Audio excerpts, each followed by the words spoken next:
If you've ever been told by your own mother that you're not good enough, smart enough, or capable enough to succeed without her, hit that like button. Subscribe if you believe that the people who underestimate you become the best motivation for proving them spectacularly wrong, because what I'm about to tell you proves that sometimes the cruelest voice in your life becomes the reason you build success so loud they can't ignore it. My name is Freya. I'm 38 years old. And the day I walked into the bank that had foreclosed on my mother's mansion and revealed myself as the new owner was the day I finally understood that vindication isn't about making people suffer. It's about becoming so undeniably successful that their doubt becomes the punchline to your victory story. But before I tell you about that moment, let me take you back to where a daughter's love died and a businesswoman's determination was born. I grew up in a house where love came with conditions and acceptance required performance. My mother, Diane Ashford, was what people politely called ambitious and what I eventually learned to call narcissistic. She'd married my father, Thomas, for his money and social position, then spent 30 years reminding him and everyone else that she'd settled. I was their only child, born when Mom was 28 and already calculating how a daughter could enhance her social standing. From the moment I could walk, I was enrolled in every activity that might make me impressed. Piano lessons, ballet classes, French tutors, etiquette training. Not because Mom cared about my interests, but because successful children reflected well on their mothers. I learned early that Mom's love was transactional. Good grades earned approval. Perfect performances earned affection. Anything less earned criticism delivered with surgical precision. Dad was different. He was quiet, gentle, and completely overshadowed by Mom's personality. He owned a small accounting firm that provided a comfortable life, but not the wealth Mom thought she deserved. He'd take me to his office on Saturdays, teaching me about numbers and balance sheets while Mom attended charity luncheons where she complained about not being able to afford a second vacation home. I loved those Saturday mornings with Dad. He never made me feel like I had to earn his attention. But Mom's voice was always louder than his quiet support. By the time I was 16, I'd internalized the message that nothing I did was ever quite good enough. When I brought home straight A grades, Mom asked why I wasn't valedictorian. When I won second place in a piano competition, she asked why I hadn't won first. When I got accepted to State University with a partial scholarship, she was genuinely disappointed. State school, she said, her nose wrinkling like she'd smelled something rotten. Freya, I expected better from you. Your father went to state school, Dad interjected gently. And look where that got him, Mom snapped. Freya is capable of more. She should be going to an Ivy League school, making connections that matter. But I didn't get into the Ivy League schools Mom had pushed me to apply to despite my protests. My grades were excellent but not exceptional. My extracurriculars were impressive but not unique. I was a very good student in a pool of exceptional ones. Mom took my rejection letters personally, as if my failure to get into Princeton was a deliberate embarrassment she'd have to explain to her friends. That summer before college, the criticism intensified. Mom questioned every decision I made, from my choice of major, business administration, to my decision to get a part-time job at a bookstore. You're going to work retail, she said with genuine horror. What will people think? That I'm responsible and independent, I replied. She laughed, actually laughed at that. Freya, you're not independent. You're completely dependent on your father and me for everything. Without our support, you'd have nothing. I started college that fall with Mom's voice echoing in my head, a constant reminder that I was lesser than insufficient, fundamentally flawed. Dad drove me to campus himself, helped me move into the dorm, and hugged me goodbye with tears in his eyes. You're going to do great things, he whispered. Believe in you. I held on to those words like a lifeline because Mom's final advice before I left was much different. Don't embarrass us, she'd said. And try not to fail too spectacularly. Sets a bad example. I was 18 years old and already exhausted from trying to earn love that came with an impossible price tag. I threw myself into college with determination fueled by equal parts ambition and spite. I wanted to prove Mom wrong, to show her that I was capable of success without her constant management. I maintained a high GPA while working 20 hours a week at the campus bookstore. I joined the Business Honor Society and took extra courses in finance and economics. During my sophomore year, Dad got sick. Pancreatic cancer, diagnosed late, spreading fast. He was gone within 4 months. I watched this gentle man who'd been my only source of unconditional love waste away while Mom complained about medical bills and funeral costs. At the funeral, she cried beautifully for the cameras and the attending mourners. But at home, she was already planning her next move. Dad's accounting firm was sold to pay debts I didn't know existed. Apparently, Mom's spending had outpaced Dad's income for years. After the funeral, I went back to school feeling hollowed out and alone. Mom called occasionally, usually to ask for money or to criticize my choices. She'd started dating someone new within 6 months of Dad's death, a man named Hugh who claimed to be in real estate investment. When I came home for Christmas break during my junior year, Mom sat me down for what she called a serious conversation. "Freya, I'm worried about you," she began, though her tone suggested criticism rather than concern. "You're wasting your time at that mediocre school, working that embarrassing job, pursuing a degree that won't lead anywhere impressive." I stared at her, grief and anger warring in my chest. "Dad just died 8 months ago. I'm doing my best." "Your best isn't good enough," she said bluntly. "It never has been. You're not smart enough or ambitious enough to succeed in business without connections and support. You're going to graduate, get some entry-level job, and spend your life struggling to be mediocre." The words hit like physical blows. This was my mother, the woman who was supposed to believe in me unconditionally, telling me I was fundamentally insufficient. "Why are you saying this?" I asked, my voice shaking. "Because someone needs to be honest with you," she replied. "You've always needed guidance, structure, someone to push you toward success. Without me managing your life, you'll fail. Just reality, Freya." I left the next day, cutting my Christmas break short. I drove back to school through a snowstorm with tears blurring my vision and Mom's voice echoing in my head. "You'll fail. You'll fail. You'll fail." That night, sitting alone in my dorm room while my roommate was away for the holidays, I made a decision. I was going to succeed so completely, so undeniably, that Mom would choke on her words. Not for her approval anymore. For myself. To prove that her voice was a liar. I graduated with honors and immediately started applying for jobs in financial services. I wanted to work in investment banking, the kind of high-pressure, high-reward environment where success was measured in numbers that couldn't be argued with. I got rejected from 15 firms before landing an analyst position at a mid-tier investment company called Sterling Financial Group. The salary was modest, $42,000 a year in an expensive city. I lived in a studio apartment that was smaller than my college dorm, ate ramen more often than I care to remember, and worked 80-hour weeks learning everything I could about mergers, acquisitions, and financial analysis. Mom called once during my first year to tell me she'd gotten married to Hugh. She didn't invite me to the wedding. She also mentioned they'd bought a house, a mansion in an exclusive neighborhood, using money Hugh had from his investment ventures. "Good for you," I said flatly, not asking the questions I should have asked about where that money came from. Over the next 3 years, I climbed from analyst to associate to vice president at Sterling Financial. I had a talent for identifying undervalued companies and structuring deals that benefited all parties.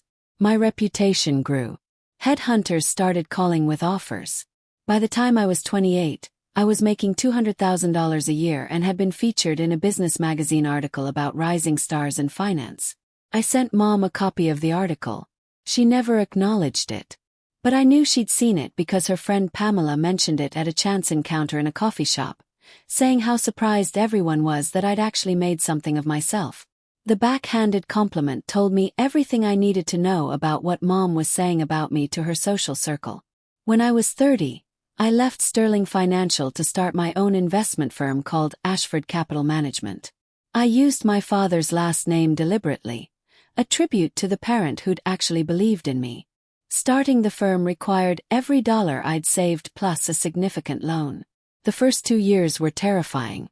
I worked from a shared office space with 2 employees, both fresh graduates willing to work for equity instead of high salaries.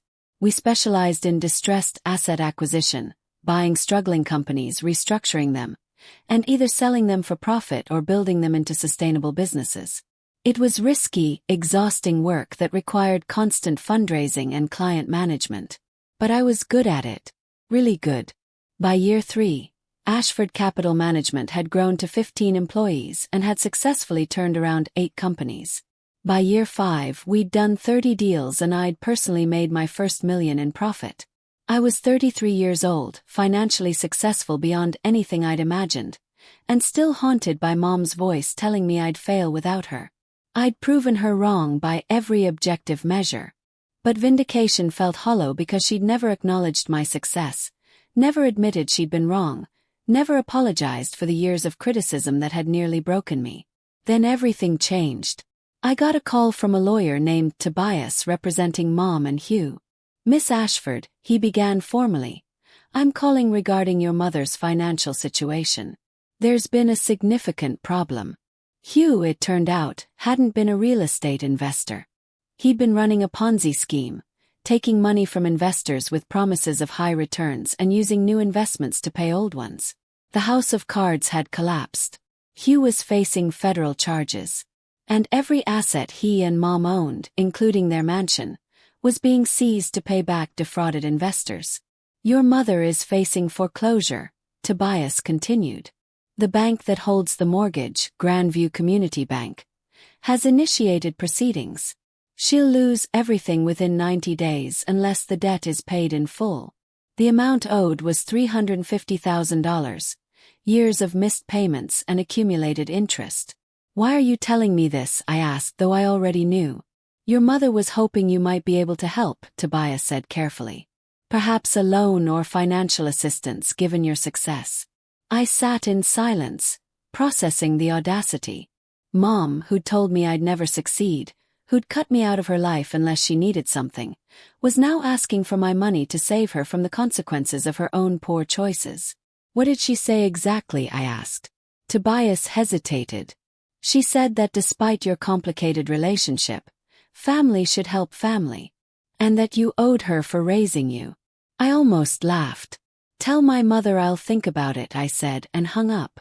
I didn't help her. I let 90 days pass while Mom called repeatedly, leaving voicemails that progressed from requesting help to demanding it to finally begging for it. Each message revealed more of her desperation and none of her accountability. She never apologized for how she'd treated me. She never acknowledged that maybe, just maybe, she'd been wrong about my capabilities. She just wanted my money to fix her problems. The foreclosure proceeded. Grandview Community Bank took possession of the mansion. Mom and Hugh, who was awaiting trial, moved into a small rental apartment in a neighborhood she'd once described as beneath her standards. Her friends from the country club stopped returning her calls. Her social status, the thing she'd valued above everything including her own daughter, disappeared along with her wealth. I watched from a distance, feeling something between satisfaction and sorrow. This was karma in its purest form. But it didn't feel as good as I'd expected. Then I had a conversation that changed everything. I was having dinner with Pierce, a business partner who specialized in banking acquisitions. He mentioned that Grandview Community Bank was quietly looking for a buyer.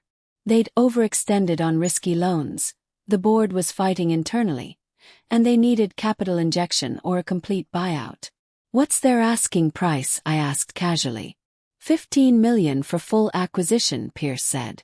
"It's a steal considering their asset portfolio and branch network. I'd need a consortium of investors, but it's doable." I went home that night and pulled up every piece of information I could find on Grandview Community Bank. They held mortgages on over 2,000 properties, managed commercial loans for hundreds of businesses, and employed nearly 200 people. They were also sitting in Mom's foreclosed mansion, which hadn't sold yet due to its high price and the stigma of Hugh's crimes. An idea formed, audacious and possibly vindictive, but absolutely legal. I spent the next month putting together an acquisition proposal. I contacted investors I'd worked with over the years, people who trusted my judgment and track record. I presented Grandview Community Bank as an undervalued asset with strong fundamentals being dragged down by poor management. My proposal included a full restructuring plan, new leadership, and a focus on community banking rather than risky investment loans. Within 6 weeks, I had commitments for $18 million, $12 million from investors, $6 million from my own holdings. I submitted the acquisition offer through a proxy LLC to avoid my name appearing in early negotiations. Grandview's board, desperate and out of options, accepted within 2 weeks. The sale was finalized 45 days later. At 35 years old, I became the majority owner of a community bank with assets exceeding $200 million. I scheduled my first official visit to the bank on a Tuesday morning. I'd informed the staff the previous week that new ownership would be visiting to discuss restructuring plans. I arrived in a tailored suit that cost more than Mom used to spend on my entire school wardrobe, carrying a leather briefcase Dad had given me for college graduation. The bank manager, a nervous man named Felix, greeted me in the lobby. "Miss Ashford," he said, extending his hand. "We're honored to have you here." I shook his hand firmly. "Thank you, Felix. I'm looking forward to learning more about operations." He led me through the building, introducing me to department heads and key staff members. Everyone was professional but clearly anxious about what new ownership meant for their jobs. When we reached his office, I asked to review the foreclosure portfolio. Felix pulled up files on his computer, clicking through properties the bank had seized and was trying to sell. Then one address appeared on screen that made my pulse quicken. 15 Oakmont Terrace. Mom's mansion. The listing showed it had been on the market for 8 months with no offers. The price had been reduced twice. The property was becoming a liability, sitting empty while the bank paid taxes and maintenance. "Tell me about this one," I said, pointing at the screen. Felix sighed. "The Ashford Keller property. It's been difficult. The previous owner's husband was involved in that investment fraud scandal. Between the stigma and the high price point, we haven't found a buyer." "What's the current asking price?" I asked. $420,000, he said. "It's probably worth $500, but we're motivated to move it." I nodded slowly, an idea crystallizing. "What if I told you I know the former owner?" Felix looked surprised. "Really?" "She's my mother," I said calmly. His eyes widened. "I wasn't aware." "Does she know you're?" He trailed off. "She doesn't know anything yet," I said. "But she will soon." That evening I called Mom for the first time in 8 months. She answered on the 3rd ring, her voice wary. "Freya." "Hi Mom," I said, keeping my tone neutral. "I heard about the foreclosure.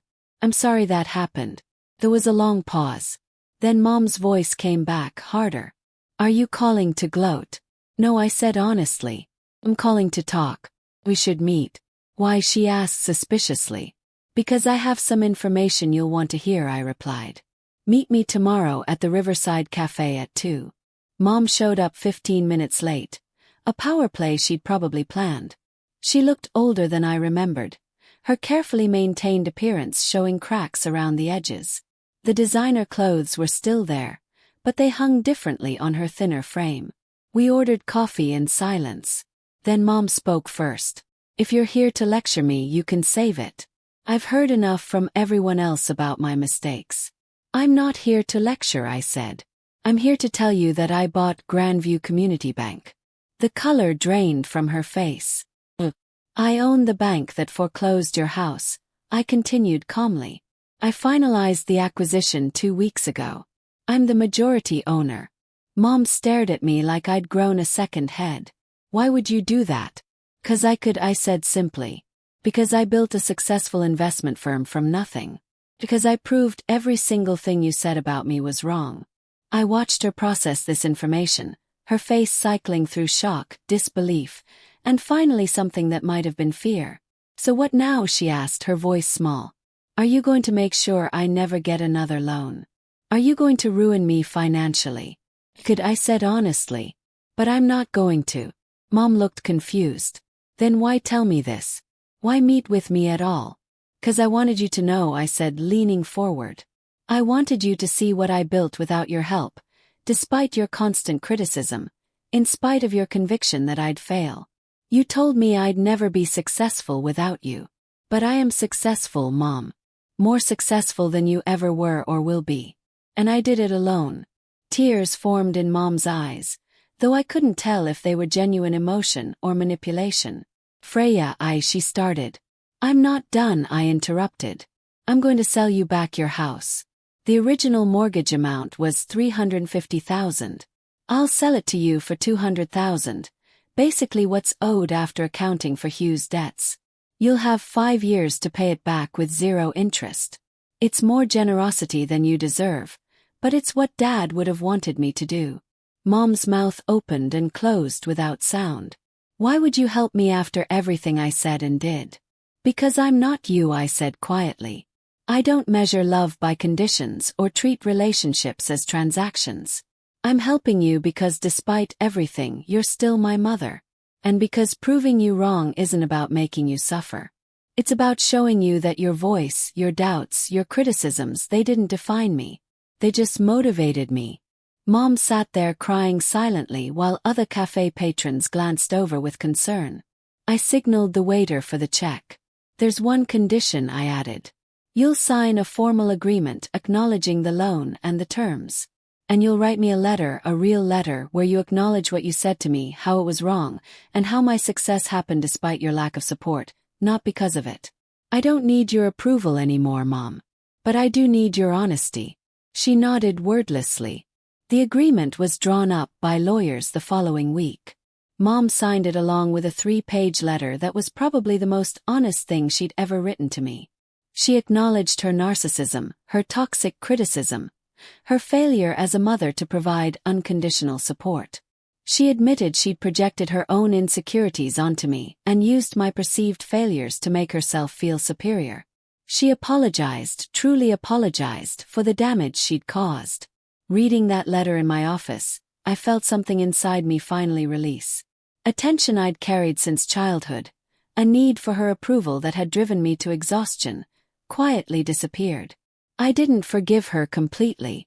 Some wounds cut too deep for simple forgiveness. But I accepted her apology and the acknowledgement that came with it. Over the next year, Mom made her monthly payments faithfully. She got a job, her first real job in decades, managing the front desk at a dental office. Hugh went to prison for 8 years. Mom filed for divorce while he awaited sentencing. We started having coffee once a month. Careful conversations where we slowly rebuilt something that resembled a relationship. It wasn't warm or easy, but it was honest. Meanwhile, Ashford Capital Management continued to grow. By the time I was 37, we'd expanded to 50 employees across 3 offices. My personal net worth exceeded $15 million. I'd been featured in business magazines, invited to speak at conferences, and offered board positions at companies I'd helped restructure. Every success felt different now. Not because I was proving Mom wrong anymore, but because I was proving myself right. I was capable, competent, and successful entirely on my own merits. The little girl who'd needed her mother's approval had grown into a woman who no longer required validation from anyone. Grandview Community Bank thrived under new management. We restructured operations, hired ethical leadership, and refocused on serving the community rather than chasing risky profits. The foreclosure rate dropped. Customer satisfaction increased. Within 2 years, the bank's value had nearly doubled. I eventually sold my majority stake for $32 million, keeping a small percentage for sentimental reasons. That building would always represent the moment I'd proven that success isn't inherited or given.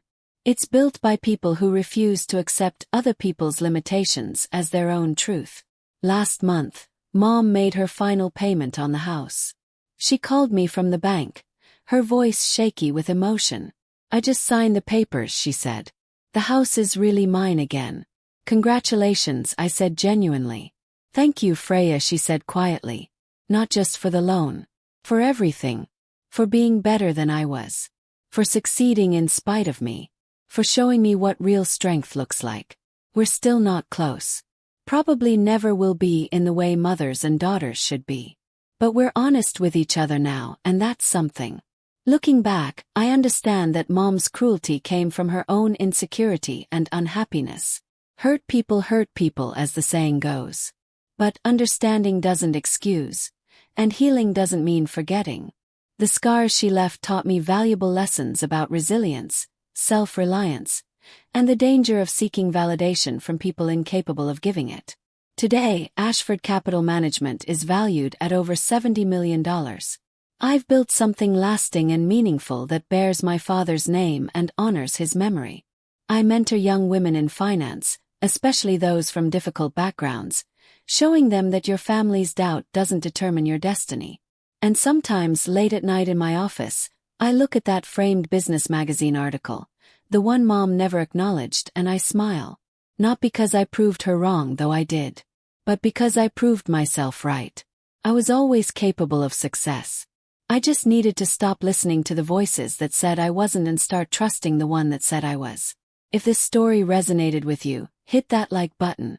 Subscribe for more stories about overcoming toxic family dynamics and building success from spite and determination. Drop a comment about a time someone's doubt became your greatest motivation. Because sometimes the best revenge isn't making them suffer. It's succeeding so completely that their doubt becomes irrelevant. See you in the next one. Thank you for watching. If you enjoy watching Karma, Payback, come full circle every week, we dive into tales of betrayal and poetic justice. Don't miss the next one. Tap the subscribe button and join the Revenge Squad.